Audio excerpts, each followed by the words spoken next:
Hello again, and welcome back to Wendy's Way. Today we're continuing our journey in faith in our Bible 365 series.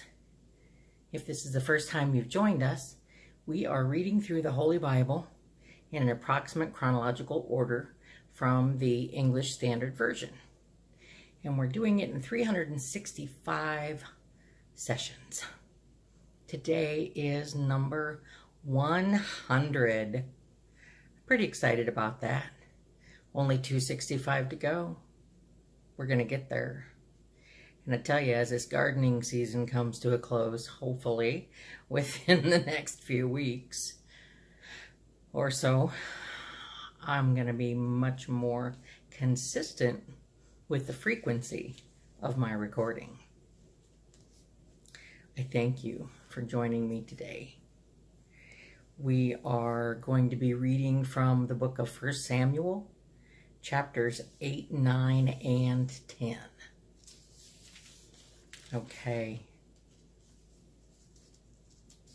Chapter 8. If I can get my pages apart.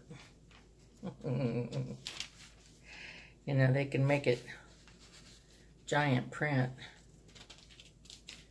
but in order that the book doesn't weigh 25 pounds, they have to make it really thin pages. All right, chapter 8 of 1 Samuel. When Samuel became old, he made his sons judges over Israel. The name of his firstborn son was Joel, and the name of his second, Abijah. They were judges in Beersheba. Yet his sons did not walk in his ways, but turned aside after gain. They took bribes and perverted justice. Then all the elders of Israel gathered together and came to Samuel at Ramah and said to him, "Behold, you are old and your sons do not walk in your ways. Now appoint for us a king to judge us like all the nations." But the thing displeased Samuel when they said, "Give us a king to judge us." And Samuel prayed to the Lord. And the Lord said to Samuel, "Obey the voice of the people and all that they say to you, for they have not rejected you, but they have rejected me from being king over them. According to all the deeds that they have done from the day I brought them up out of Egypt, even to this day, forsaking me and serving other gods, so they are also doing to you. Now then, obey their voice. Only you shall solemnly warn them and show them the ways of the king who shall reign over them." So Samuel told all the words of the Lord to the people who were asking for a king from him. He said, "These will be the ways of the king who will reign over you. He will take your sons and appoint them to his chariots and to be his horsemen and to run before his chariots.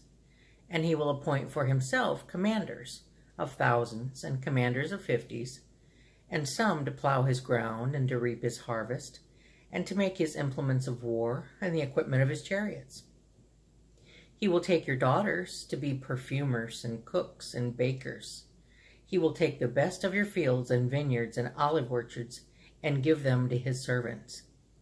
He will take the 10th of your grain and of your vineyards and give it to his officers and to his servants. He will take your male servants and female servants and the best of your young men and your donkeys and put them to his work. He will take the 10th of your flocks, and you shall be his slaves. And in that day you will cry out because of your king, whom you have chosen for yourselves.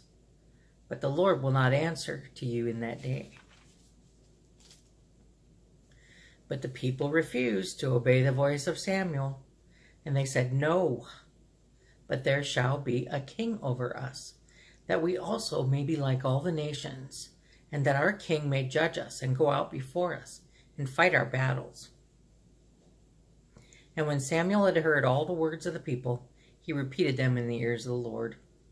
And the Lord said to Samuel, "Obey their voice and make them a king." Samuel then said to the men of Israel, "Go, every man to his city." Chapter 9. There was a man of Benjamin in whose name of whose I'm going to try that again. There was a man of Benjamin whose name was Kish, the son of Abiel, son of Zeror, son of Bechorath, son of Aphiah, a Benjaminite, a man of wealth. And he had a son whose name was Saul, a handsome young man. There was not a man among the people of Israel more handsome than he. From his shoulders upwards he was taller than any of the people. Now the donkeys of Kish, Saul's father, were lost. So Kish said to Saul his son, "Take one of your young men with you and arise, go and look for the donkeys." And he passed through the hill country of Ephraim and passed through the land of Shalisha, but they did not find them. And they passed through the land of Shaalim, but they were not there. Then they passed through the land of Benjamin, but did not find them. When they came to the land of Zuph, Saul said to his servant who was with him, "Come, let us go back, lest my father cease to care about the donkeys and become anxious about us."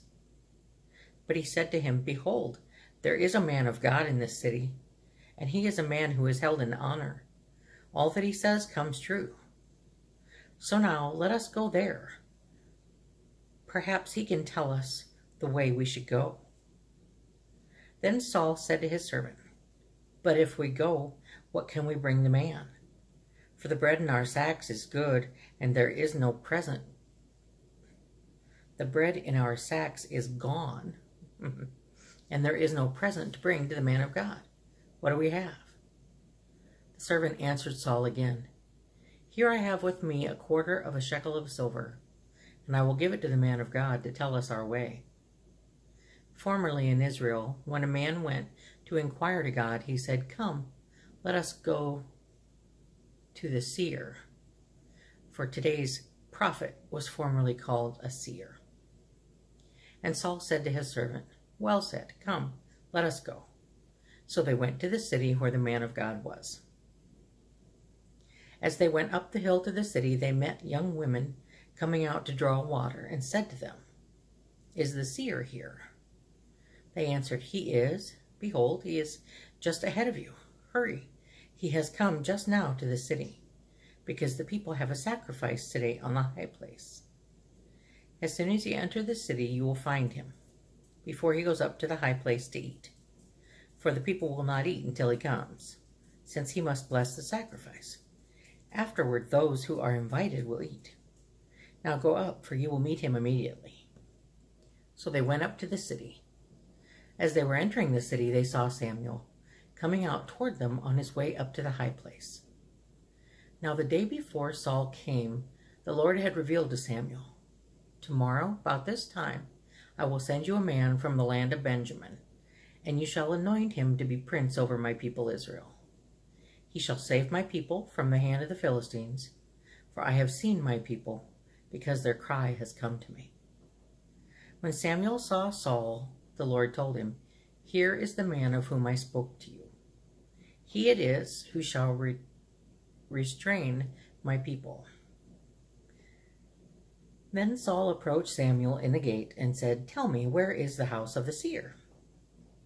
Samuel answered Saul, "I am the seer.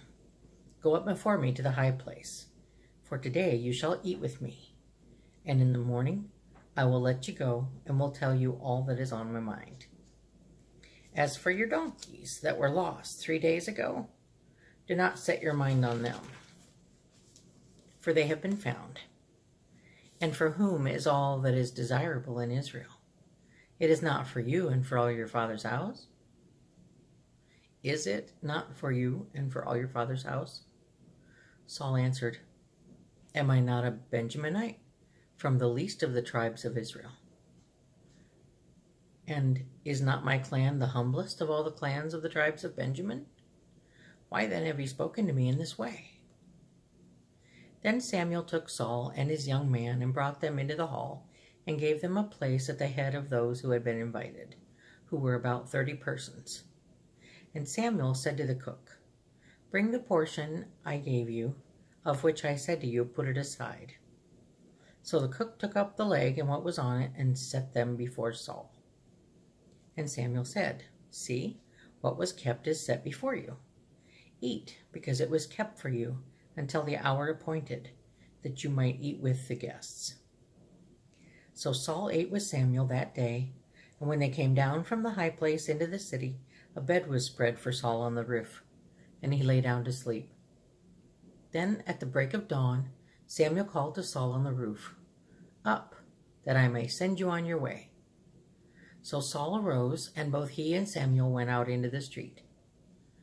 As they were going down to the outskirts of the city, Samuel said to Saul, tell the servant to pass on before us, and when he has passed on, stop here yourself for a while, that I may make known to you the word of God. Chapter 10. Then Samuel took a flask of oil and poured it on his head, and kissed him, and said, has not the Lord anointed you to be prince over his people Israel? And you shall reign over the people of the Lord, and you will save them from the hand of their surrounding enemies. And this shall be the sign to you that the Lord has anointed you to be prince over his heritage. When you depart from me today, you will meet 2 men by Rachel's tomb in the territory of Benjamin, as Elzah. And they will say to you, the donkeys that you went to seek are found, and now your father has ceased to care about the donkeys and is anxious about you, saying, what shall I do about my son? Then you shall go on from there farther and come to the oak of Tabor. 3 men going up to God at Bethel will meet you there, one carrying 3 young goats, another carrying 3 loaves of bread, and another carrying a skin of wine. And they will greet you and give you 2 loaves of bread, which you shall accept from their hand. After that you shall come to Gibeath Elohim, where there is a garrison of the Philistines. And there, as soon as you come to the city, you will meet a group of prophets coming down from the high place, with harp, tambourine, flute, and lyre before them, prophesying. Then the Spirit of the Lord will rush upon you, and you will prophesy with them, and be turned into another man. Now, when these signs meet you, do what your hand finds to do, for God is with you. Then go down before me to Gilgal, and behold, I am coming down to you to offer burnt offerings and to sacrifice peace offerings. 7 days you shall wait until I come to you and show you what you shall do. When he turned his back to leave Samuel, God gave him another heart. And all these signs came to pass that day. When they came to Gibeah, behold, a group of prophets met him, and the Spirit of God rushed upon him. And he prophesied among them. And when all who knew him previously saw how he prophesied with the prophets, the people said to one another, what has come over the son of Kish? Is Saul also among the prophets? And the man of the place answered, and who is their father? Therefore it became a proverb, is Saul also among the prophets? When he had finished prophesying, he came to the high place. Saul's uncle said to him and to his servant, where did you go? And he said, to seek the donkeys. And when we saw they were not to be found, we went to Samuel. And Saul's uncle said, please tell me what Samuel said to you. And Saul said to his uncle, he told us plainly that the donkeys have been found. But about the matter of the kingdom, of which Samuel had spoken, he did not tell him anything.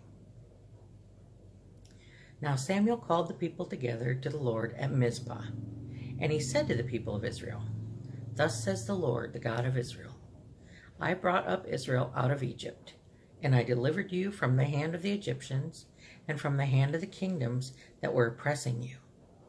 But today you have rejected your God, who saves you from all your calamities and your distresses, and you have said to him, set a king over us.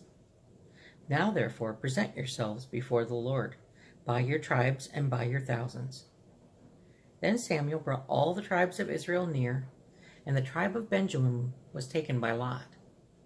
He brought the tribe of Benjamin near by its clans, and the clan of the Matrites, was taken by Lot, and Saul the son of Kish was taken by Lot.